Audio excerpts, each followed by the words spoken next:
Hey, everybody. Okay, so about us, we're a niche government affairs consulting firm based out of Chicago, and we specialize in tech policy, research, communications, and we operate in the public, private, and nonprofit sectors. What we hope to do is help move municipalities into the future by embracing new disruptive tech, like dockless bikes or e-scooters, and help them come up with sensible laws that limit the negative externalities and help embrace the positive externalities. So a little bit about us, just so you have some context. So in my 20s, I played in punk bands. We would crash shows we were not invited to. We would bring a 25-pound bag of powdered sugar, slam it down, slice it open, and destroy the place. In short, we were disruptors. So just tying that in. In my late 20s, early 30s, I was a community organizer. So during that time, I would shut down Capitol buildings, like in Springfield, Illinois, shut down banks who were refusing to work with folks dealing with foreclosure issues, et cetera. And the past 3 years, I worked at Airbnb. So that brings you up to speed with me, and this is Riley. Hi, everybody. My name is Riley. You guys hear me all right? I'd met Brandon. We were classmates at DePaul. Before we had met, I got my undergrad in St. Louis and was a marketer, was working on selling sustainable kids' lunches, and realized as a passionate biker that wasn't for me. So I went to the Chadwick Institute, DePaul University, and got my master's in urban planning and tried to focus all that work on a lot of biking projects, policies, and infrastructure projects. One notable one was we focused on the Idaho Stop. Anyone familiar with Idaho Stop? Right on. It's pretty much treating a stoplight like a stop sign like a yield sign, and a stoplight like a stop sign when there's no cross traffic present, so that a cyclist can continue to go. And got a lot of feedback from that. I'm sure everyone in the room knows the conflict between cars and bikers. And I've worked on multiple other studies. Right now I'm a fellow at the Chadwick Institute, which is how I got to get more involved with 12 Tones organization and Brandon's agenda, as well as a couple other students in the program working on some bike projects, zoning projects, any of their interests. And it's been a real great opportunity to be a fellow so far at the Institute. Okay, so dockless bike sharing. So first, the positives. So it's low cost, does not cost cities anything. These vendors come in, they are primarily backed by venture capital, so they can offer low cost transportation to citizens. It's grown across the country. I think the first dockless program launched in 2012 in Buffalo, New York, with jump bikes. No matter how bike-centric your city is, you need to pass regulations before you allow these companies to come in. Amsterdam is the quintessential example of that. They just allowed dockless bike companies to come in and do what they want, so they just barfed a bunch of bikes in the city, and it was a mess. Yeah. It was ironic because everyone knows that Amsterdam is the city of biking, so they just assumed that these operators and their citizens would kind of understand the whole concept, but with no regulation and no kind of guidelines, it ended up being a catastrophe. So they're reworking their pilot program as we speak. Yeah, and one of the biggest positives dockless bike companies can bring to cities is really just filling gaps in transportation and solving first and last mile issues, as well as dealing with transit deserts. Yep. So some of the negative externalities, illegal launches, these companies just coming in and just dropping off thousands of bikes, and just we'll see what happens. Sidewalk clutter, vandalism, theft, maintenance issues. So bikes in trees, bikes tossed in rivers, bikes thrown into the middle of the street. Lots of examples of all those things. So Amsterdam banned them, Melbourne considering a ban, London considering a ban. Plenty other cities to mention that we didn't put there. Yeah. Yeah, sure. So the methodology and considerations around this project was we took 10 U.S. cities that had some kind of permit released or were in the news or are currently operating a dockless bike share system. Broke down the permit requirements into 4 categories: operations and maintenance, ethical standards, the fleet number, rebalancing and parking requirements, and the safety. So then, looking at these categories here, we wanted to find a way to like have a visualization for city officials, vendors, and residents of these towns to have and look at to get to know these companies better. So here's the operations and maintenance chart. The 10 cities included are St. Louis, Portland, Washington, Seattle, Charlotte, San Francisco, Dallas, Houston, Los Angeles, and New York City. For this category, everyone pretty much had some kind of language. And when I say they have language, I literally was taking these policy permit requirements and, reading through them, Command F, looking and finding actual language that said anything that had to do with the termination process. City Right has removal. All the liability and fees are really incurred on these vendors. One great positive thing about Dockless is that this is they have this responsibility almost to serve as a non-cost or non-problem to cities, and then also serve in areas where the city hasn't gotten to yet with its public transportation or bike share systems. And Dallas is going to stick out, I think, in these next couple slides. Dallas, I will get to later, but everyone pretty much handled the operations and maintenance very well in the permit requirements, except for Dallas. And then ethical standards, equity, and data.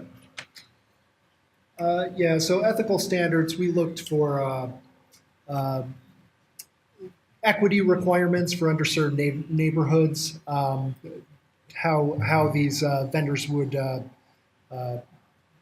pick up the slack as far as transit deserts, ADA adherence, how they would serve other populations, as well as making sure the bikes are not in the middle of the sidewalk, as well as actually data sharing. So it's a typo, no real-time data sharing. Yeah, you want to explain? I guess, we had come across, when we were doing this project, that real-time versus data sharing was a big difference. Real-time is only necessary, but at least in terms of City of Chicago and a couple of cities, for emergency situations, or any kind of crime or anything like that, then the real-time data should be presented. Otherwise, it's routine, monthly, or what have you, looking at it. So most of these cities have an equity requirement to serve underserved neighborhoods. Just 2 have require it to be multilingual. Oops. Sorry, guys. Oh, you can still see it up here. See it here? Okay. The monitor went off up here. Sorry, guys. So let's see. Just a couple have multilingual, which is surprising, especially when you have, Dallas, Houston, LA. You'd think they would have required that. Must provide non-smartphone operation. So that's good for folks who don't own a smartphone, as well as maybe don't own a credit card or a debit card as well. ADA mobility options, so other kinds of adaptive bicycles. A couple vendors, Zagster in particular, are trying to drop adaptive bikes so that someone with a wheelchair or someone who's maybe blind or has balance issues could have a partner with them on a tandem bike, or use an adaptive bike to throw up the wheelchair and then have a hand crate or what have you. These bikes also are a wider range of market user. Like, you could use it for a cargo bike if maybe you're a family and you need to go get groceries with the kids or something. Multiple uses. And as far as the data sharing is good for many reasons. One is just to find out where people are taking these bikes and the different routes they're using, which could be good for people developing the streets or bike infrastructure. They'll know where to build. I think cities definitely don't want to take this kind of the loss they did with Uber and Lyft and not being able to have open source data and actually learn from it and experience it. So I feel like with the bikes, and especially with some of the bikes that have pretty advanced GPS technology and gyroscopes, that we can actually detect if they're going down a corridor and this corridor is really bumpy or has a lot of potholes, they can actually detect that as well as with the ridership trend and where they're going. So these devices, their sales pitch to cities could be really huge. I would imagine a lot of DOT departments would love to know that information and improve their streets. I think it's one other good thing to note that this dockless bike share world in the United States is so young, and everybody's permit requirement, every city they're passing one after had learned something from a past city. So it was really interesting to look at these 10 cities and see how every single one of them was evolved. We were actually only had 9 cities, and the last minute before we were done, St. Louis had put out their permit requirement when you tossed it in, and they were the only city to mention anything besides San Francisco about ADA compliancy and eventually adapting to the ADA bikes. Let me see if I'm going the right way here.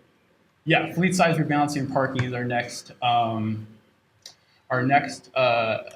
item we wanted to look at. And I think another thing that falls into real-time data sharing also plays a role in monitoring the fleet number of these bikes.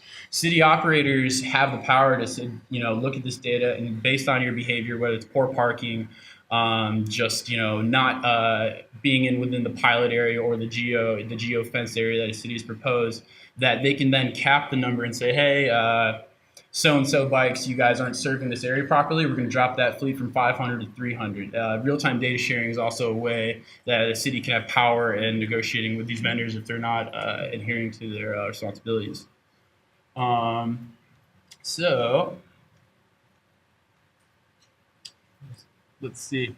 I think one of the, another thing to say about fleet size, which is really interesting, is a lot of these cities kind of had no rhyme or reason. There's no population density, analysis they did before they dropped bikes. Everybody, Chicago, for example, which we'll get to, it's a 250 bike fleet cap. And there's some providers that are in that area that serve populations 10 times that with more bikes. And it's a number that we kind of wanted to figure out where they're getting it from. Fleet phasing strategy is also really important. You don't want to end up like Dallas did, where Dallas just literally dropped 20,000 bikes on the street, very cavalier, and everyone just assumed that people would start using them and using them properly and have good riding behavior. But Dallas is not Amsterdam. They don't have bike infrastructure. They don't have bike culture.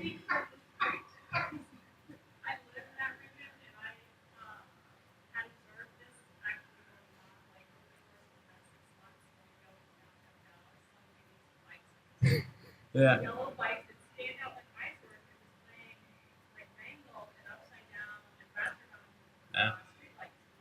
Yeah. And Also, what's frustrating is they're in the city that are like really good arts areas, but they're not really in the city where you're gonna have this lack of responsibility, equity across neighborhoods, and the eyesore. yeah. It's very clear on the street they put in place no proper infrastructure or policy. Yeah. Yeah. It's only 52 miles of bike lane in Dallas, I believe. Yeah. And you'll notice Dallas is pretty much empty on most of these things. And you can tell that by just living there. You've got bikes mangled in trees. It's yeah. Yeah. First one to find 5 bikes in a tree wins a free dinner. Yeah, I think Dallas was actually one of the main cities that inspired this whole project, is seeing all the negative and crazy articles that we were seeing from them. If Amsterdam can't make it work, Yeah. Dallas is not going to be able to make it work without some requirements. Yeah. Let's see. And then, sorry to go back in this chart real quick. So bikes being parked upright, pretty much every city had mentioned that. So you mentioned these things are usually lying on their side or on the ground. So the GPS technology, these vendors can see if the bike's parked upright or not. They're so advanced that you could even go up to one, and if you didn't pay for it yet and start to walk away, they'll be like, stop, put me down. It will bark at you and tell you, or I'll call the authorities. So these are pretty advanced bikes. There shouldn't be any poor excuses around having the sidewalks unorganized or cluttered. And I would also like to say, as a passionate cyclist, that bike clutter could be addressed to every transportation, especially cars. There's a lot of car clutter out there. as we're going to talk about, these pilots are trying to address the sidewalk and keep it organized, but the technology is really new. So here's a great example of safety and a good example of bike clutter being up in a tree. Yeah, so the main thing, dockless vendors are required to educate users. You can't just drop a bike and assume everyone will know what to do with it. That's not what you do with it. Insurance coverage, set reimbursement cap, that's just to make sure, cities don't get into any trouble, don't get sued. It's all on the vendor. Helmet law differs. Really varies, especially here in the States. And then gamification is included on there because I thought it was just really interesting that gamification is kind of giving riders the incentive to have good behavior. Maybe drop off the bike somewhere closer to a more popular used area. If you ride this many miles, we give you a trip for free. I think it's a way that these vendors can incentivize their riders and customers to have good behavior and use the bike well. So that's why I thought it fit well into the safety category. And one city that does that well with their Motivate bikes is City Bike in New York. Yeah, City Bike in New York. So they have this gamification program where they allow just random folks to ride from point A to point B, even though it's out of their way, and they can earn like a $10 gift certificate to Amazon. Yeah. But that way the docking stations aren't like overfull. But yeah, we thought that was a great idea and should be applied in the future to dockless bikes. Now, Chicago's pilot program, they hope there will be less of this. Less of people just coming in and making a mess of their city. So they did a very good, very thoughtful, very strict regulation. permit requirement, I have to say. Yeah. So one, the vendors have to be a good actor. They have to be a member in good standing of NABSA, the North American Bike Share Association, or a similar organization. And they have to have locking tech, so wheel lock tech, which means bikes you can just lock the back tire and put anywhere. That's banned after the first 2 months. Yeah. So they require lock to technology. So these bikes, like Zagster's Pace or jump bikes, they have locks on their bike that you can lock to a bike rack or lock to someplace else. City asked that every dockless bike be locked to either signpost, bench, actual bike rack. And the permit requirement is very strict. We had been approached that when their program had come out, what was our main critiques? And as a cyclist, as strict as it was, there's one major highlight that I love. There's 18 key bike maintenance strict laws that they've given these vendors to ensure safety and also ensure that their products are always working. Their ethical standards are also really unique. They had mentioned not only ADA compliancy, but once a month they have to visit City Hall, visit the Mayor's Pedestrian Association. As well as the mayor's office with people for people with disabilities. Vendors have already met twice in the city of Chicago to present their data, and their hiring practices are also unique, trying to keep it local with all their staff. Again, their highlights, they included multi-language. Chicago actually has the most languages included in its pilot program. I'm trying to think of a random one, though I can't. The education on vendors is also very strict. The fleet phasing and parking is interesting, like we mentioned, with the cap at 250, which is really random. There's about 70,000 folks or so, about west of 79th, I believe. Yeah. Or a little less, but it's an odd number. Another unique part about the pilot into the city of Chicago is most of the permit requirements across the other cities we looked at, they could operate in these geo-fenced areas, but still they were pretty wide and covered a good majority of the city. So in the city of Chicago, all the way up there is 79, and this would be going south, down to Mexico, and just trying to use like Michigan. Walk it there. So Chicago tried to realize an area where they're completely underserved. This is arguably the worst transit desert in the United States. There's not an L line, there's not many bus systems, there's not many grocery stores, schools, you name it. This area could use more of it. There's only 14 divvy stations or active dock-based bike share in Chicago, but they only go to 87. So the whole rest of this area is underserved with biking, and it's a huge area. You only have some vendors with 50 bikes, some vendors with 250 bikes, and one of the oddest requirements the city asked that is 15% of their fleet being each one of these quadrants. And when considering that, I just pulled up some GIS work with some other classmates and started looking at the streets, the racks, the whole breaking down each quadrant. And is the screen still up? I think it's go the other way. Should I go to the maps with the study? Yes, please. So they have to keep 15% of their fleet in each one of those quadrants. If that's 250 bikes, that's 37 to 38. If it's 50, there's 7 to 8. I think we forgot to mention too, to clear some confusion, that there's 3 operators right now: Zaxter, OFO, and Lime. OFO and Lime don't have the lock-to technology to go to a rack or a post or whatever. They just lock themselves. So they were capped at 50, while the other vendor was capped at 250. And they are banned after the first 2 months. So right here is looking at 35-mile-per-hour roads in the city of Chicago in this pilot area, and then also noting a couple of our crash corridors, 4 of which are in this area. One is not showing, I apologize, but it's part of our Vision Zero initiative that we address these 4 corridors. What I thought was crazy, there's 402 bike racks in this pilot.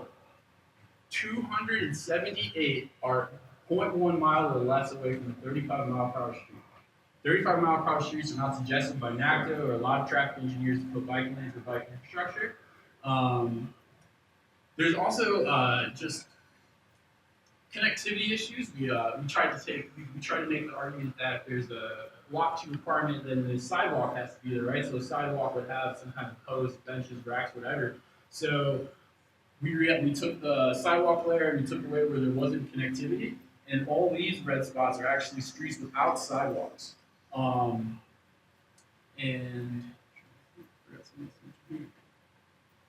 So we presented these maps in our first blog post at 1210 and wanted to show the city of Chicago, like, how are you going to put the brakes on any innovation in an area that needs all the help it can get? So how are you going to invite these vendors, only be there for 2 months, only have 100 bikes between them, and then kick them out to not serve an area that desperately needs mobility issues, and especially why kick them out if the data doesn't show they're having poor behavior. So then we apologize, that's a blank. This guy is our map to kind of help cities, residents, and vendors in promoting better bike infrastructure. So is anyone familiar with safe passage routes to school? GS layer. So I took that layer and wanted to put it down with our bike map as well as bike racks, and kind of see where there are places where there could be much better connectivity based on where there's bikes, and create low stress, traffic calming, cheap methods that the city could use to help this area all it can. This pilot will be done November 1st, so there's not a lot of time to do this, but giving them any kind of assistance we could, we thought, would help. And again, Chicago's unique. It has ownership in Divvy, and I think wanted to protect its investment before, expanding. But I don't know. Does anyone have any general questions about this map or anything? I would love any feedback. Yes, sir. Do you know how the Douglas bike share is competing with Divvy? Is there any data on that? How Divvy's still doing in the area? So last year, the city of Chicago came out with a report that pretty much announced that Divvy's expansion to the southwest side has been insignificant. It hasn't made a real impact. So the Dockless bikes, I think, have a purpose and responsibility to change that. But our argument was they have this purpose and responsibility, but they're putting the brakes on them even having a chance to get going. And I encourage that the Dockless and dock station bikes, what do you guys, Bubble? Yeah, I love both different ones. It encourage competition, and then the city officials should look at those numbers and trends and say, okay, Bubble, doing a good job. Line bike, I don't know about the performance. Let's cap that fleet down to whatever and see if you guys do better next quarter, what have you. I guess you know.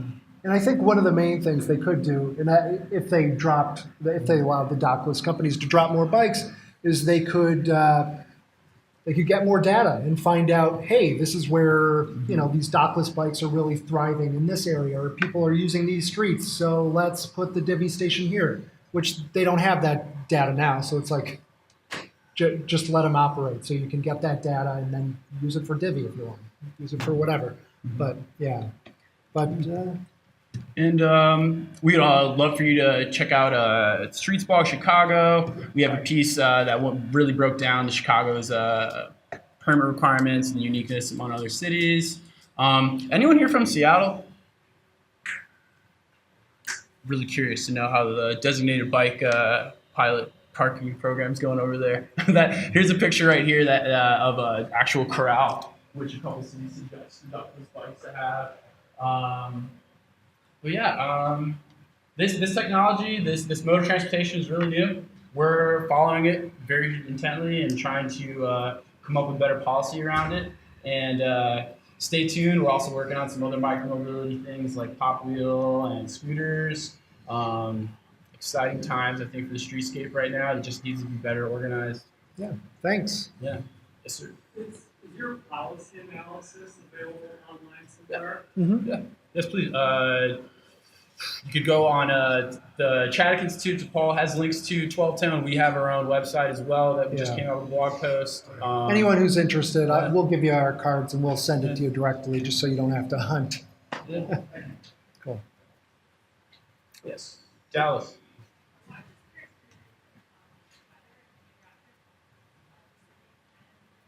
What?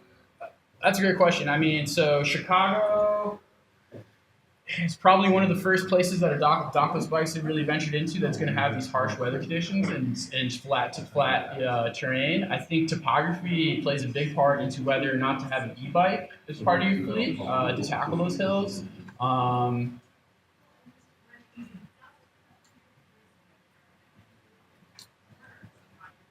Yeah, that's where e-bikes would come in handy, or e-assist bikes.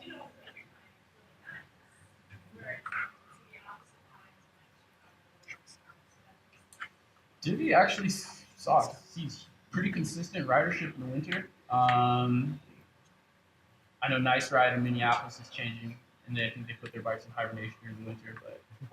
But thank you. Yeah, sorry. Thank you so much. We appreciate it.